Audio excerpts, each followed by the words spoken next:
Welcome back, everyone. Ready for another deep dive. Always. This time, you've sent us right into the heart of Aristotle's Metaphysics, Book 9, to be exact. Oh, that's a good one. Yeah, it is. We're taking a look at some of the excerpts you flagged on actuality and potentiality. Heavy stuff. No kidding. This stuff really makes you think. I mean, it gets under your skin in the best way possible. We're going to try to break it down together and see why these ideas are still so powerful centuries later. It's amazing, isn't it? These concepts, actuality and potentiality, they're like the foundation of Aristotle's entire philosophy. Right. And yet, they still have this incredible power to, make us question how we see the world and our place in it. Absolutely. So let's just start with Aristotle's definitions. Actuality, he says, it's the realized state of something. It's what a thing is right now, fully formed, present. Potentiality, on the other hand, that's its capacity to be or become something else. The seed of possibility. Exactly, the seed of possibility within a thing. And what's fascinating is that Aristotle doesn't limit this to just physical objects. Right. He applies it to knowledge, to skills, even to our character. Yeah. We all have the potential to become something more than we are right now. So like someone who's, I don't know, a total couch potato right now, glued to the latest streaming series, they still have the potential to be a marathon runner. Exactly. They have that inherent capacity, that potentiality to become a runner. Of course, there's a whole process of actualizing that potential. Training, pushing limits, all that. Right. And this is where things start to get a little bit complicated. Aristotle brings up the example of a seed, right? He's like, look, a seed has the potential to become a tree, but it can't just magically transform into this, like, giant oak overnight. So there are stages to this whole actualization thing, right? Absolutely. There are limits to what a thing can potentially become, and there's a process of development involved. That seed needs the right conditions, sunlight, water, to actually grow into a tree. So you're saying there's like a growth formula for us too. Like we need the right ingredients to actualize our potential. That's a fantastic way to put it, yeah. Aristotle would say we need certain motive principles to actualize our potential. For seed, it's those external factors, right, like the sunlight and water. But for humans, it's a bit more complex. It involves our desires, our choices, our willingness to put in the effort. Okay, so we've got this back and forth between actuality and potentiality. But which one comes first? Which one is more fundamental? That's the big question. And Aristotle's answer is pretty clear. He believes actuality has a certain priority.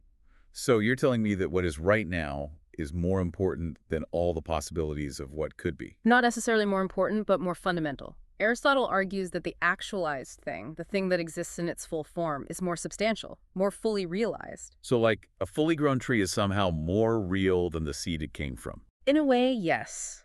It's more fully actualized. Think about it. The tree is out there providing shade, bearing fruit. It's interacting with the world in a much more tangible way than the seed just tucked away in the soil. Okay, so I'm starting to see his point, but he doesn't stop there, right? He has other reasons for prioritizing actuality. Right. He also argues that something already actual must be involved in bringing about the actualization of potential.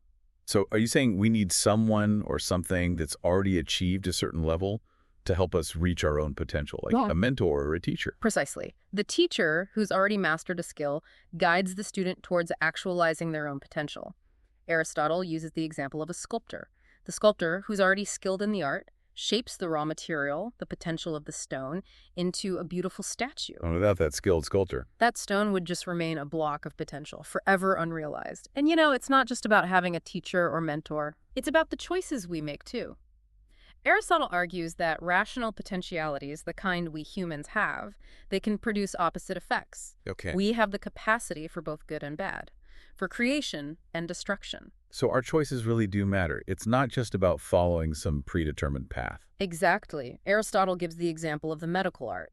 The same knowledge, the same skill can be used to heal or to harm. Oh, wow. It's the intention, the choice behind the action, that determines the outcome. That's a powerful thought. So we're not just puppets of fate.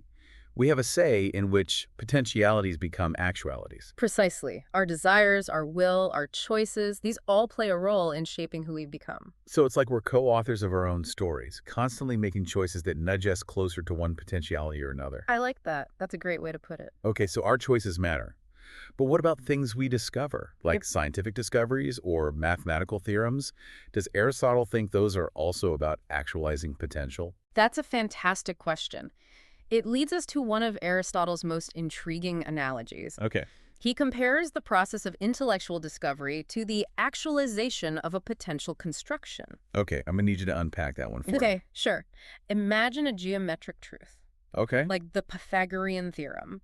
That truth exists potentially even before anyone has ever thought of it. Right. It's like a blueprint just waiting to be discovered. So it's out there in the realm of mathematical possibility, Yes. but it's not yet known. Right. And then a mathematician comes along, starts exploring, drawing diagrams, and suddenly, bam, they bring that potential truth into actuality. Wow. It becomes known. It enters the world of human understanding. So the act of thinking, of discovering, is itself a kind of actualization. Exactly. It's like we're bringing something from the realm of potential into the realm of the actual. Right.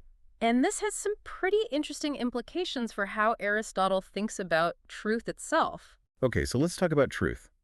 Because if actuality is somehow more fundamental, does that mean that what's actual is automatically true? Well, it's not quite that simple. Aristotle says that truth involves correctly grasping how things are combined or separated in reality. Okay. So if I say, this apple is red, and the apple is in fact red, then my statement is true. Right.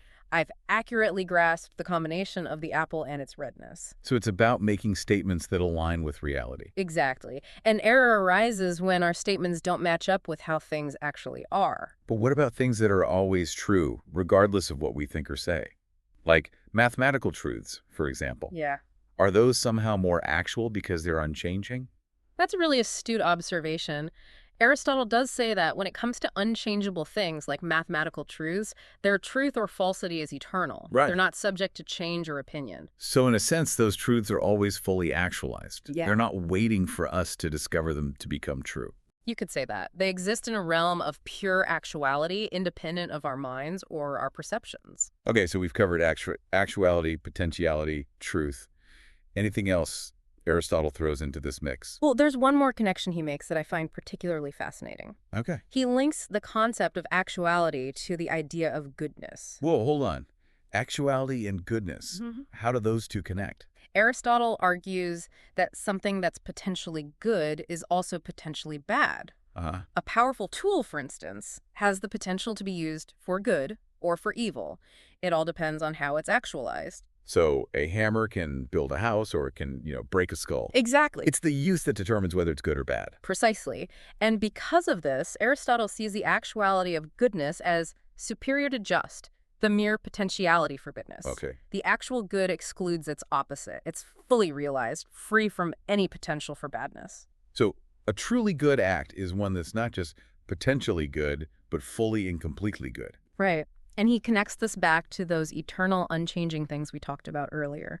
He says they're inherently good precisely because they're eternal and unchanging. Oh. They're not subject to the same fluctuations and possibilities of corruption that we see in the material world. This is making my head spin a little bit in a good way. Yeah. So the more actualized something is, the closer it is to pure goodness. That's a really interesting way to think about it. And it brings us back to the question of our own lives.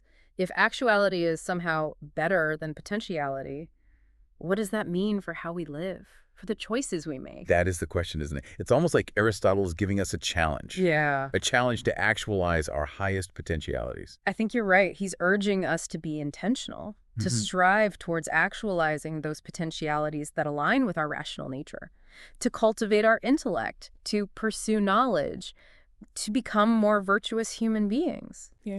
It's like he's saying, don't just dream about what you could be. Get out there and make it happen. But how do we even know which potentialities are the highest ones? The ones worth pursuing. That's a great question. It's where things get really interesting. Aristotle believed that, humans had this unique capacity for reason. Right. And that living a fulfilling life, it involves developing that capacity to its fullest. For him, that means pursuing knowledge, contemplating those big questions, Yeah. striving to live virtuously.